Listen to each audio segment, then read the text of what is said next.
Listen here, girl. I know you think it's a game, but it is absolutely not. Okay, this is the energy supplement from Just Move Supplements. That's right. It's damn near all gone, girl, and that's because I had to get that energy up so I can complete the workout, so I can give y'all this body, this transformation, get into it. Okay, and I'm done working out now, so that's why we're moving on to the protein shake. Oh yes, it's already in there, girl. It's already made right here. This is the mixture of the banana pudding, the chocolate cake, and the buttercream cupcake. And you really want to be fancy, you can go ahead and add that blueberry muffin if that's what you want to do, girl. But for me, it's these three right here. Okay, you put that with some almond milk, you mix it all up in honey. Okay, your muscles have gained life, new energy, agility. Get into it, okay? Just Move Supplements. Thank you very much. Hold up, Chief. Okay, don't forget about that TLC NutriBurst to get that multivitamin popping, because we all need a little extra. And child, if you want that sea moss that go down smooth, don't come up rough, okay? Get into the TLC Nautica sea moss. Yes, get that from me. And child, if your stomach hurt and you need to move some things around so you can be free, okay, go ahead and get that ISO tea down below in the description box. Get it all from me. Come on in, come on in, come on in, not come on in, not come. Sorry, y'all know I'm weird, whatever. Hey everybody, what's up? It's your girl BondyBlue. So let's go ahead. Hey everybody, what's up? It's your girl BondyBlue. Okay, follow me on Instagram and let's get into the video, right? Hey y'all, what's up? Hold up, the lighting is weird. Hold up, y'all.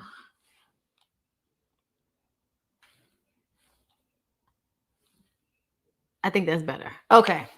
What's up, y'all? How y'all doing? How's everybody doing on this good Sunday? Hallelujah. Hallelujah.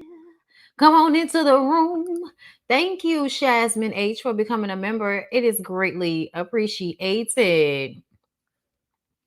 No, child, I don't have time. Like, I've kind of only had time to do 1 or 2 videos as I've been able to, so no raising Canaan. Oh,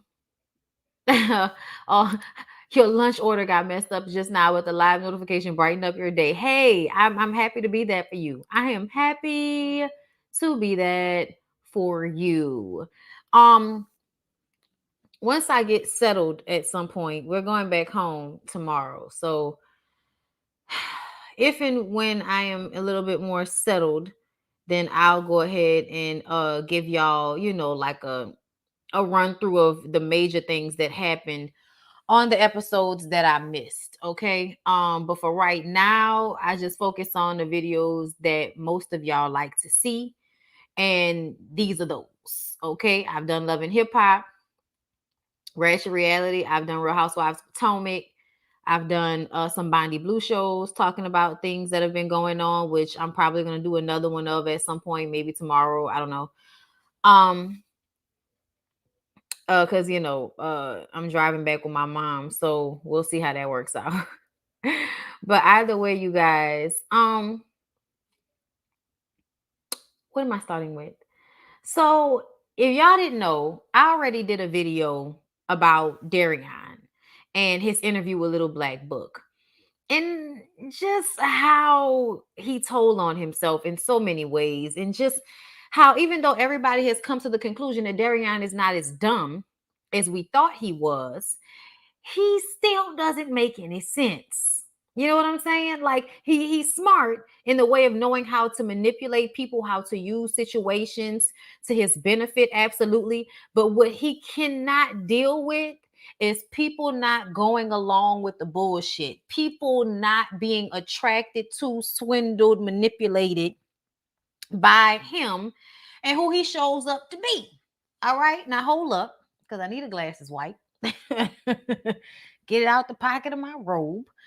So I watched Little Black Book's response to Darion. Okay. Also, because like Darion did this little video going off basically about how he was so upset about his interview with Little Black Book, about how he didn't get to say what he wanted to say, how Little Black Book didn't ask the questions that needed to be asked. and all of this bullshit. And the truth of the matter is, you ran your mouth so much that you almost like really. Here's the thing. People's YouTube pages are their business. And YouTube is finicky as hell. So even if y'all wanted the tea about what was being done with Kai and Darian and the white girl and all of that. And I'm talking about the white girl that was on the table, not the one that, name is probably on the condo.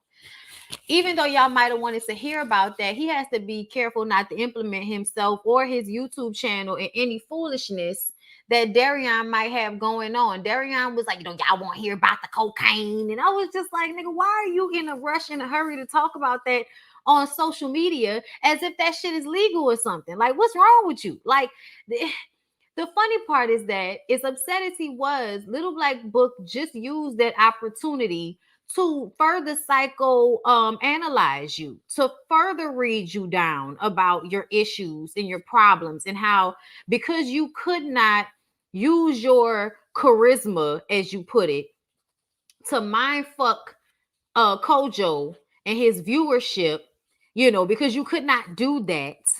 It seems as if you want to try to blame him or make him out to be the bad guy, like he didn't do his job the way he was supposed to. And don't think, Kojo, we didn't notice how all of a sudden you want to show up showing muscle and shit in the video. Don't think we didn't notice that, Kojo, because we did. I said, now when the hell did Kojo get arm definition? When the hell did Kojo become a bodybuilder? I feel like he did that on purpose. You know what I'm saying? Like, let nigga know something. Please don't think I'm just some nerdy, geeky ass, that you're going to talk to any kind of way across these internet streets, because I ain't that.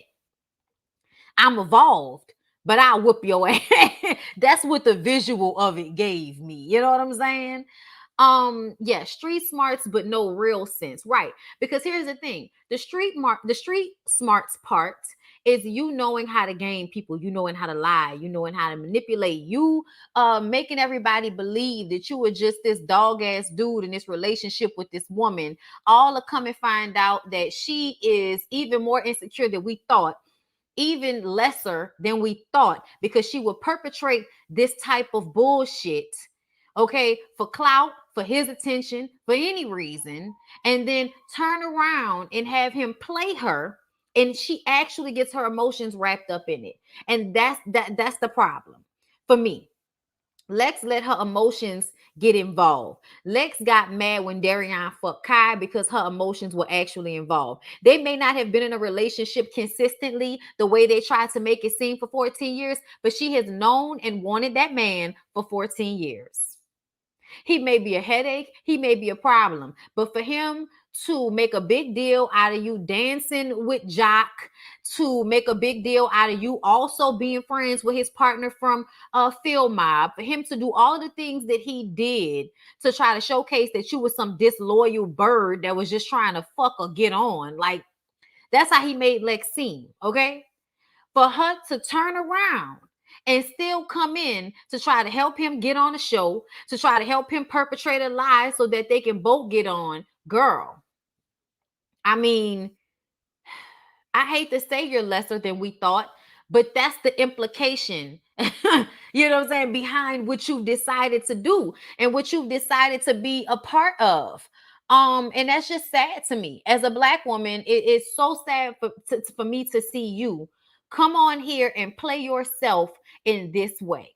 Okay, so it's not like we're all still feeling like it's all on Darian. No, she played herself. She put herself in this situation. She lied for him. She did so many things that aided in her looking like a damn fool in this situation. Okay, and Kai did the same thing. So I agree with Darian when he says they're not victims, and it's not about saving them. But what you did not like, and I love that Kojo consistently points this out, is that you just don't like when people don't agree with your bullshit.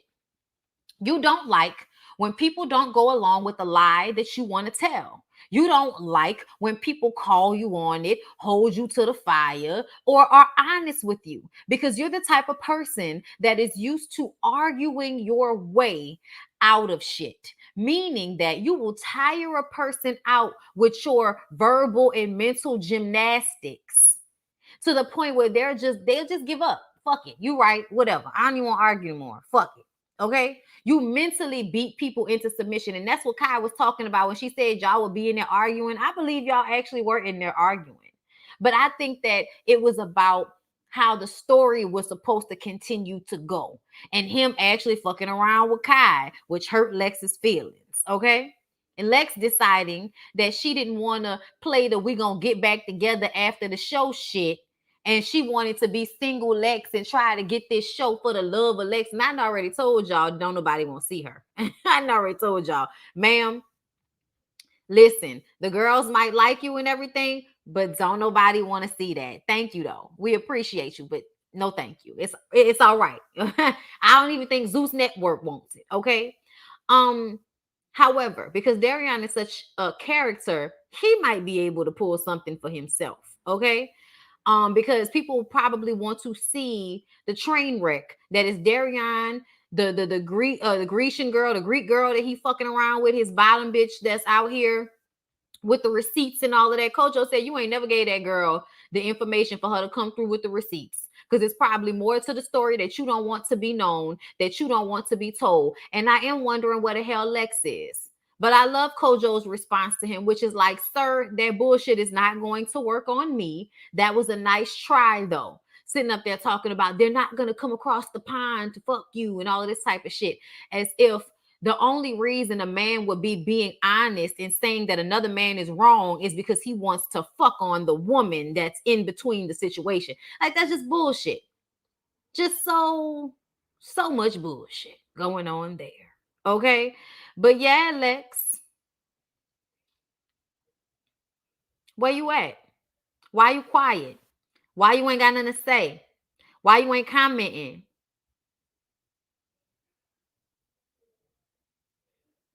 Mm. Listen. Oh, Lord.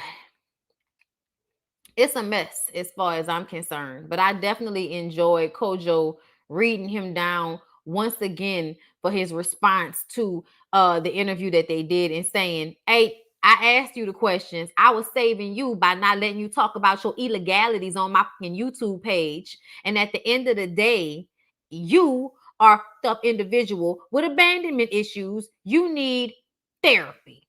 Okay? It is what it is. So let's move on to more people who need therapy, y'all. Let's get to family or fiance. The episode was actually just okay for me. All right, we got Felicia here, okay, or Felicia, whatever she want to call it. Child, we're going to call it Felicia. Felicia and Daryl. All right, Felicia and Daryl said they've been together for like 5 years or something like that. Met at a brunch. Child, met some damn well. Talked for 10 hours, fell in love, child. I don't know. Okay. But the main premise of the situation here is that Felicia's crazy ass has a homeboy that she's been friends with since college who has caused issues in her relationship with Daryl. Daryl got a mama over here, okay, that I feel like has issues. They have issues in their relationship, and then it is magnified by his relationship with Felicia. Because the mama don't seem to really like Felicia. The mama don't seem to see it for her. I don't know why. Mama just seemed kind of upset. And I also think that when they saw the situation with Keith, the friend, y'all see him, shit, him. When y'all saw Lex post like she doesn't know who that man is. That's too funny. Okay. But anyway, y'all, proceeding on. Yeah, so Felicia and Daryl. His mama don't like her. He don't like her friend. Everybody else is lanyard. Okay, everybody else is a nice piece of accent furniture in this situation. Okay, now when I was first watching it, y'all, I was feeling like I understood where Felicia was coming from when she was saying that he was being petty. Because when a friend was breaking the situation down like, oh, I don't like the way you get involved in situations that don't have anything to do with you. That's between me and her. She asked me for something and then here you go. Da, da, da. I didn't know what any of that meant at the time. But to me, it did seem like Daryl's response was still petty. He just kept going over and over again. And I feel like she's had to deal with his mom not liking her. So if she had to sit there and deal with whatever was being said, I didn't understand why he couldn't sit there and deal with what was being said. But Felicia is problematic as fuck. At the end of the episode, I am sitting in this situation looking at Felicia like, you made the right decision by the time we got to the end, but it took you too long. And it shouldn't have took this show for you to realize that something was wrong with your homeboy. Okay? So it's not a lot, y'all. I ain't gonna hold y'all before we get to y'all know that little first portion of Love and Marriage Huntsville. Okay. So Daryl and Felicia, his family didn't come to the engagement party that he threw for her. And like I said, he doesn't like her best friend Keith. His mom and best friends come for him. Her mom's sister and Keith, the best friend, come for her. Keith liked her in college, but she says nothing has ever happened between them. They've never kissed. And even when she told him that she was not interested in him in that way, he continued to be her very good friend. And she has abandonment issues. Her father was not there for her child. Everybody got fucking abandonment issues. That's why I wish a lot of y'all, if y'all not gonna be here for these kids, don't have them. Because y'all be out here fucking them up and they become adults with abandonment issues and they can't be in healthy relationships because they so thirsty for somebody not to leave their side. And that's what's going on here. Felicia is allowing Keith to wreak havoc in her relationship, all because he's the thirsty nigga that waited on the sidelines hoping that you would eventually change your mind about being with him.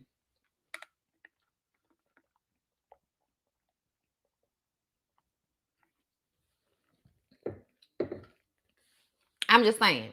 Okay. Later on, Keith tells everybody that he did kiss Felicia. So we don't know who to believe. All right. Daryl's friends are all worried about Keith. His mom is concerned about the trust in the relationship and the ability for them to stand as one, which to me is the pretty version of saying, is she fucking Keith and is she gonna continue to put you to the side for Keith because that means y'all are not one. So all of this transfers back to Felicia's attachment and codependent relationship with Keith, who is a fucking troll, who has a look on his face like he a snake in the grass that can't wait to slip and fall and fuck your bitch. Like that's what it felt like to me. Okay. Now, Felicia's mom is concerned about the way they deal with each other and Daryl's jealousy. Keith says that Daryl inserts himself into situations that have nothing to do with him. Daryl says that's cute. And Felicia says that Daryl needed to calm down because he kept saying shit after they were done talking about it. They were supposed to be moving on into the next thing, and he just kept saying shit. And I'm going to tell y'all, every other time that a man has to stand there and listen to somebody talk cash money shit about him, anytime anybody else has been on this show, they've had to like eat that shit. They've had to eat that shit. You know what I'm saying? So at the end of the day, I felt like Daryl does himself a disjustice sometimes by not being adult enough to not respond to Keith's bullshit. But I understand that at this point, what Daryl is responding to is the years of this shit. The many times that he's probably ignored Keith's bullshit. And then she sat there and ignored it. And when he expressed that it was uncomfortable or it was an issue for him, she had to make it seem as if he was tripping and in some type of way defend Keith's ass. That is an issue for me. That is a real issue for me. Okay. Daryl's mom feels like Felicia needs to choose her son. And I agree. Daryl's mom says that she's not going to be all in their business or anything like that. But her door is open for Felicia if Felicia needs her, which I respect. Because at the end of the day, I would rather a mom that a mother-in-law that I gotta reach out to every now and again versus one that's all in my business, knocking at my door, all in my shit all the time. So I'm not even mad at the mom for feeling that way. I do feel like Felicia wants more out of the relationship than she should really be worried about. Y'all, there's a golden lord across the street.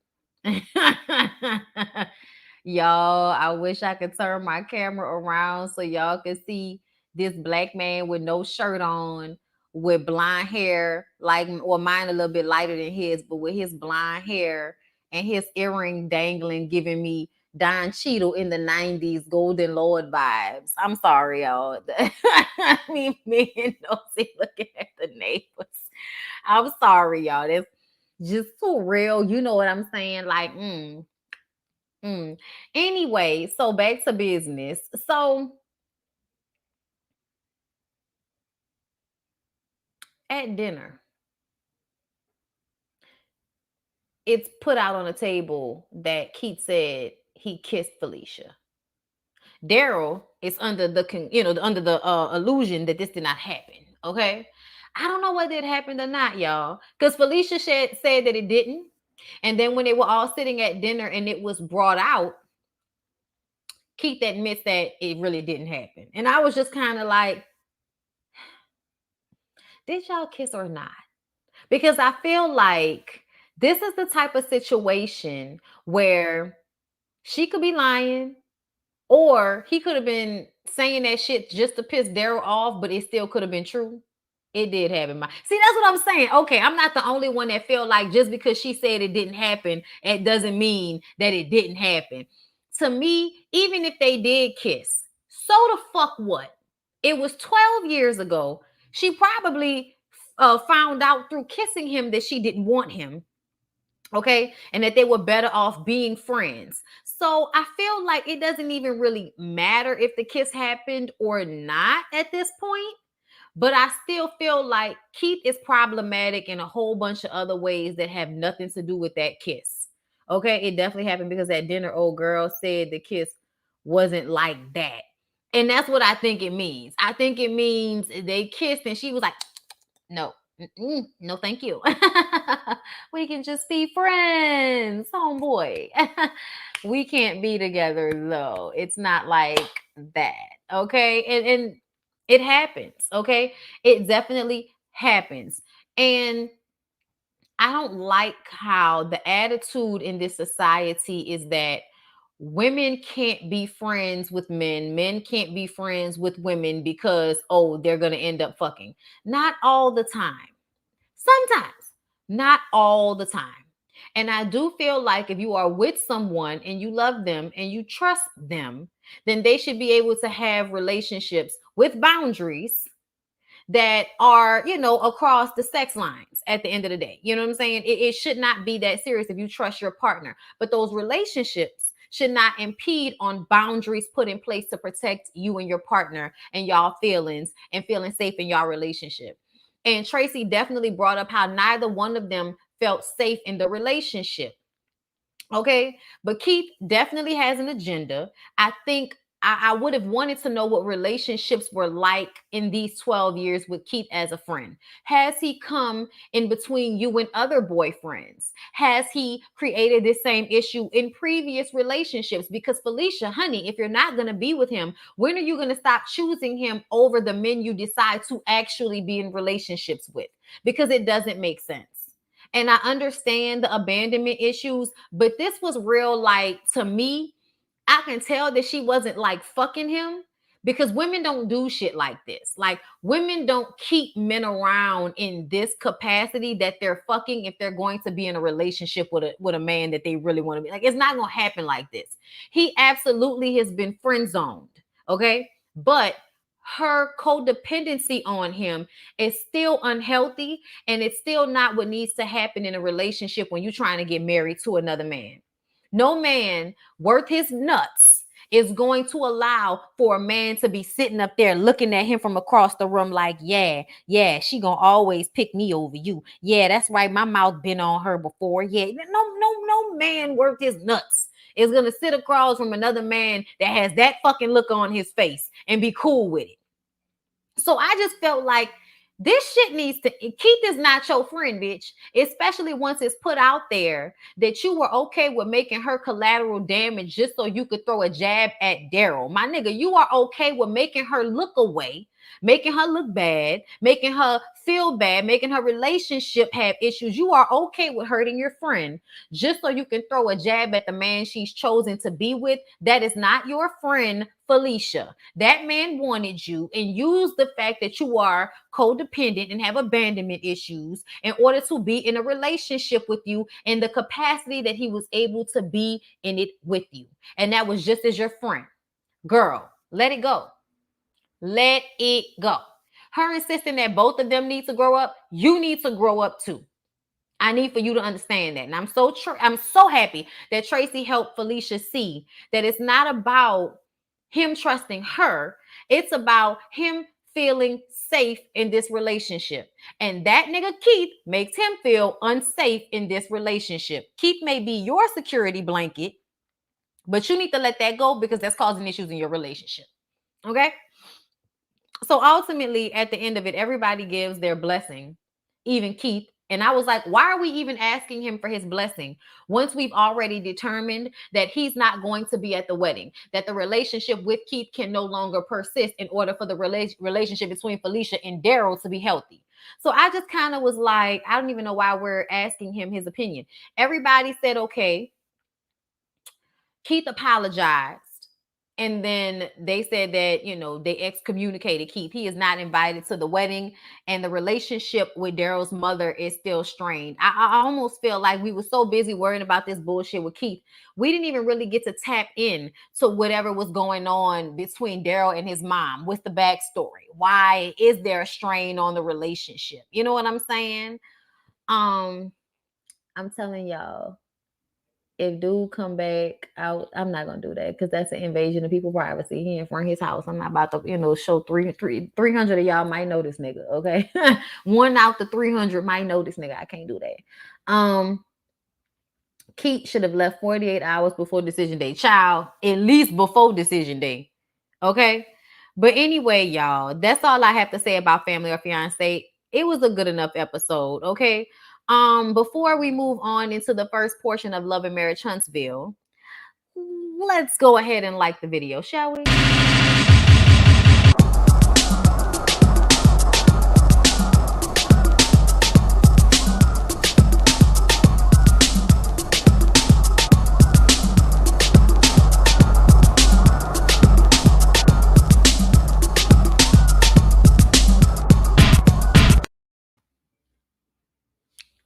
Okay. So, Love and Marriage Huntsville. Okay. Y'all ready to get into it? I know a lot of y'all gonna be mad because y'all not members and y'all not patrons. So if y'all aren't either of those, y'all won't be able to see the full review. But I'm gonna give y'all a nice little, I'm gonna give y'all a nice little beginning. Okay. Hold up, let me blow these notes up. You lucky we got kids. Big weird. Actually, because of how the live went last week, okay, and how I accidentally made it public and I did not mean to. Because of that, I ended up actually watching Mel's video and Lex's little live after whatever. I talked about that, but we watched her video, her Telltale Signs video together. I thought the video was very well done. Her friend's property is beautiful. Oh my God. I like the song, y'all. The more I hear it, the more I like it. Yes, I've told y'all before, I feel like Mel is definitely one of those, soprano in the church choir singers. You know what I'm saying? Like, but they don't do solos that often. You know what I'm saying? They do them, and when they do them, they've been practicing. They do a good job. They hold a note and everything, and the choir comes up behind them. And just trust in the Almighty God. I know He will And he will direct your path. That's the male voice. Y'all hear it? Okay. If you just put your trust in the Almighty God, I know He will direct your path. Oh. Okay, she gonna sing you in the church, okay? But her vocals aren't like strong. You know what I'm saying? And it's because her voice is very soft and it's in this place. Ah, but that's cute for R&B song on the R&B record, R&B radio stations. Okay, so I'm honestly here for it. Okay, I like the song. Every time I hear it, I be like, you Dr. Rockweiler. Stay off my comfort. Well, she say, stay off my phone crying. Go call her. Gave you 5 years to cut her off. Listen, I like it. I do. I think it's a really good song. Okay. The dude in the video looked just like Martell. I think she looked beautiful. Her body looks amazing. The choreography was just a little like, I was like, all right, let's keep it easy. That was some Mary J. Blige shit. Let's focus on the shoes and just get the groove of it all. Okay. But you were time so rock why it's Oh my god, I'm gonna stop. Okay. It's a funny lyric to me, but I love it. Um, no, that's what we look. I'm not gonna do that because I'm gonna tell y'all something. There are people who cannot sing at all. And people get up there and digitize the shit out their voice, and y'all gonna buy their records. They sing offbeat and everything, and y'all listen to their song on the radio, and y'all love that shit. So y'all gonna let Mel live her dream and sing her song, and the people that's feeling it gonna feel it, and the people who not. But we ain't gonna tell our girl that she can't do it because she doing it. And she does have like writers that help her. She wasn't the only one that wrote this song. And then the other song that's coming out, I'm interested to hear how that one gonna play all the way through. Okay, but child, Mel was recording her video this episode. And during this portion, we had this really strange one-sided conversation with her friend Brittany. Her friend Brittany is the one who was watching the children for her when she was out of town. And so Martell decided to put her on blast and say that the friend wasn't equipped to take care of their children and all this shit. And so basically, she has Brittany on there so that she can apologize for what Martell said about her not, I think he said something about her not having kids or not, being able to deal with their kids. It was just some stupid shit because he's doing tit for tat. At the end of the day, if you can bring the kids by your mammy house, okay, then she can bring the kids over to a babysitter to watch them while she's doing whatever she's doing. But he, because that's what people do that. Like, you don't get to tell somebody I can't get a babysitter for the damn kids when I got something to do when it's my week. Like, that's how life works. If y'all was together and getting a babysitter or having that friend to watch the kids, it wouldn't be a big deal. So, yeah, Martell was on bullshit. Now, this episode, Martell came and acted as if he was going to be on chill. But as we can see, as this Vegas trip progresses, Martell is going to get even more ignorant as time goes on. I feel it in my spirit. Now, I saw that Mel did do a live, y'all. And I didn't have the energy to watch the whole thing. So I did not get anything from the interview. But I do know that Mel is continuing to insist that she and Destiny are in a good place and they are good friends and all of this, and that much like the way she defended Destiny last season when nobody liked Destiny, she's doing the same thing for Tiffany this season. And I feel like that's all well and good, Mel. Like, I get that. You are right. You did defend Destiny when we was dragging her ass. You right. But she deserved to get dragged, first of all. Don't come on here being mad that somebody said all they know about your husband is he sell chicken. Bitch, if that's all I know about your husband is he sell chicken, why is you making like that a big deal? Like, nigga sell chicken, that's what he do. What are we mad about? Okay. She came on the show doing too much, first of all. Now she ain't doing enough, and you mad about it. And I can tell because I feel like there's some passive aggressive shit going on. Y'all might still be friends. Y'all might have conversations off screen that fix the issues y'all are showcasing on screen, which is probably what's happening. And I'm glad y'all are friends. I didn't want y'all to fall out at all. Not really, okay? But we do want Destiny to be more forthcoming with information. We want the production to stop pausing after she says that she's dropping the baby off by his father.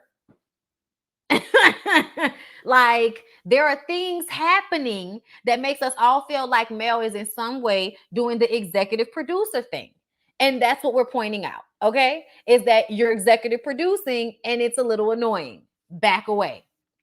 You want to bring people on the show. You want to bring them on the show and they make a splash. They say or do problematic things. Let them take their lick. You their friend. You defend them, great.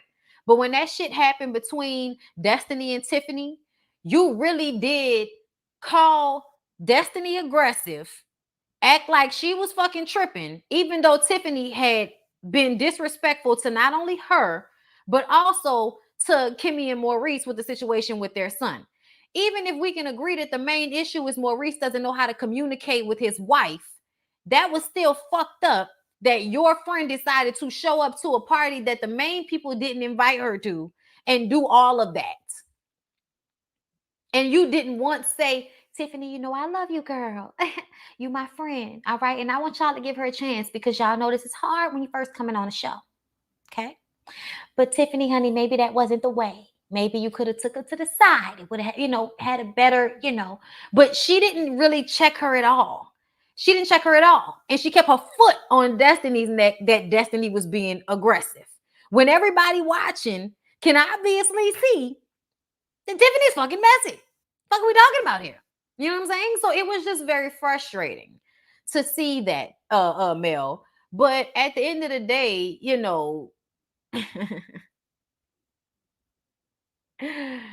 I just feel like there's a lot of things that are happening behind the facial expressions. And I'm still a good friend to her. Go and ask her.